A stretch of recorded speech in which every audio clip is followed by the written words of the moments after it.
राष्ट्रपति पद की शपथ लेने वाले हैं। इसके साथ ही डोनाल्ड ट्रंप आधिकारिक तौर पर अमेरिका के राष्ट्रपति के रूप में अपना दूसरा कार्यकाल शुरू करेंगे।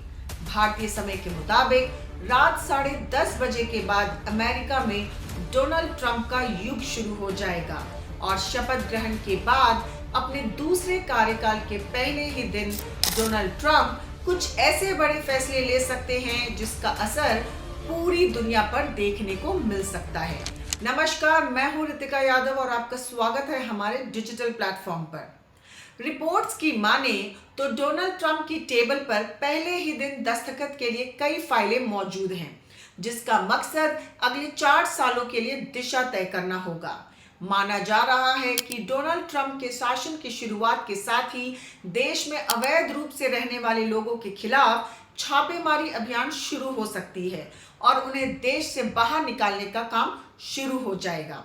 आइए जानते हैं कि वो 10 फैसले क्या हो सकते हैं जिन पर डोनाल्ड ट्रंप सबसे पहले दस्तखत कर सकते हैं। सामूहिक निर्वासन कार्यक्रम यानी कि मास डिपोर्टेशन प्रोग्राम। डोनाल्ड ट्रंप के लिए आवर्जन योजनाएं उनके पहले दिन के एजेंडे का सबसे इंपॉर्टेंट पहलू है। उन्होंने बिना दस्तावेज वाले प्रवासियों को देश से बाहर निकालने के लिए सामूहिक निर्वासन कार्यक्रम शुरू करने की कसम खाई है। न्यूयॉर्क शहर में एक रैली के दौरान ट्रंप ने कहा कि पहले दिन मैं अपराधियों को बाहर निकालने के लिए अमेरिकी इतिहास का सबसे बड़ा निर्वासन कार्यक्रम शुरू करूंगा। जन्म सिद्ध नागरिकता खत्म करने की घोषणा यानी कि and birth right citizenship. America में इस वक्त जन्म के साथ ही अमेरिकी नागरिक हो जाने का नियम है, यानी अगर माता पिता किसी दूसरे देश के रहने वाले हैं और उनकी संतान अगर अमेरिका में पैदा होती है तो वो बच्चा जन्म से ही अमेरिकी होगा। इसका फायदा काफी लोग उठाते हैं और जानबूझकर बच्चों के जन्म के समय अमेरिका चले जाते हैं ताकि उनका बच्चा जन्म के साथ ही अमेरिकी नागरिक बन जाए। डोनाल्ड ट्रंप इस अधिकार को खत्म कर सकते हैं। डोनाल्ड ट्रंप ने जन्म सिद्ध नागरिकता को खत्म करने का वादा किया है, जो 14वें संशोधन के तहत संयुक्त राज्य अमेरिका में पैदा हुए किसी भी व्यक्ति को दिया गया अधिकार है। हालांकि उनके इस फैसले को महत्वपूर्ण कानूनी और तार्किक चुनौतियों का सामना करना पड़ेगा। कैपिटल हिल के दंगाइयों की सजा माफी। Pardon Capitol Hill writers. Donald Trump जब 2020 के राष्ट्रपति चुनाव हारे थे तो 6 जनवरी 2021 को ट्रंप के समर्थकों ने अमेरिकी संसद को उस वक्त घेर कर हमला कर दिया था जब देश के सांसद विजयी राष्ट्रपति के नाम का ऐलान करने वाले थे।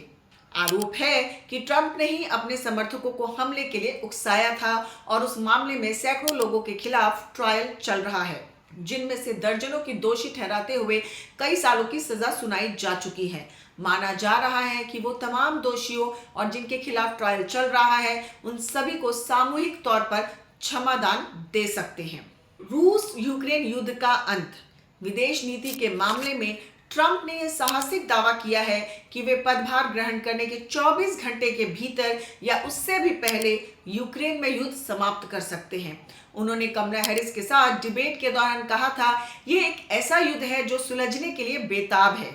मैं राष्ट्रपति बनने से पहले ही इसे सुलझा लूंगा। चीन कनाडा भारत के खिलाफ टैरिफ की घोषणा। डोनाल्ड ट्रंप ने अमेरिका के 2 सबसे बड़े व्यापारिक साझेदारों मेक्सिको और कनाडा से आयात होने वाले सामानों पर भारी भरकम टैरिफ लगाने का वादा किया था। उनकी इस घोषणा ने अर्थशास्त्रियों के बीच चिंता पैदा कर दी है, जो तर्क देते हैं कि इस तरह के टैरिफ का अमेरिकी अर्थव्यवस्था पर भारी और हानिकारक प्रभाव पड़ सकता है। इसके अलावा उन्होंने चीन के खिलाफ भी टैरिफ लगाने की घोषणा की है।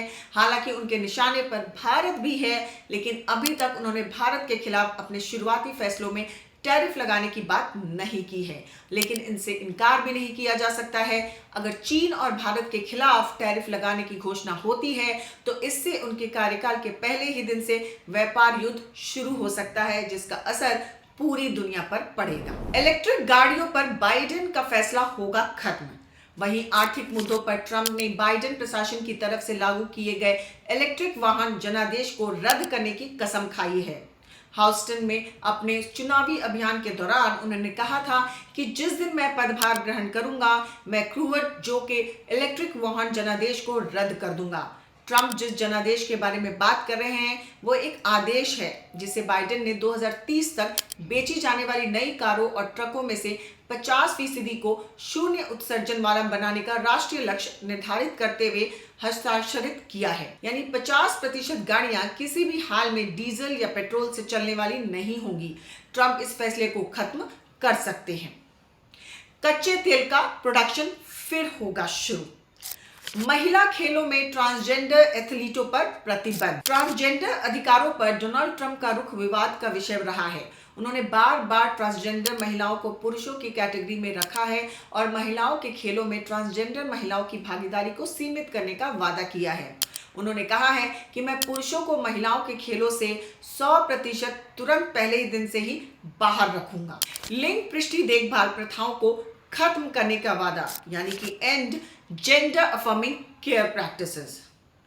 Made in America auto industry. इसके अलावा ट्रंप ने अमेरिकी ऑटो इंडस्ट्री को फिर से जिंदा करने का वादा किया है।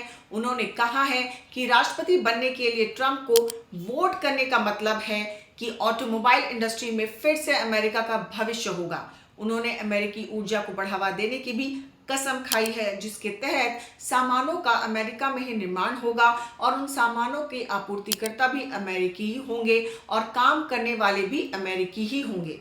उनके इस कदम ने ऑटो उद्योग में कुछ लोगों के बीच उत्साह जगाया है, जो ट्रंप के वादों को अमेरिकी मैन्युफैक्चरिंग इंडस्ट्री के लिए संभावित वरदान के रूप में देखते हैं। अमेरिका पर सभी देशों की निगाहें हैं। अब देखना यह होगा कि ट्रंप किसके लिए दोस्त बनते हैं और किसके लिए दुश्मन। अगर आपको हमारी ये रिपोर्ट पसंद आई हो तो बने रहें हमारे साथ, क्योंकि खबर के हर चौराहे पर पोस्टमैन आपको मिलेगा सत्य के संदेश के साथ। जय हिंद, जय भारत।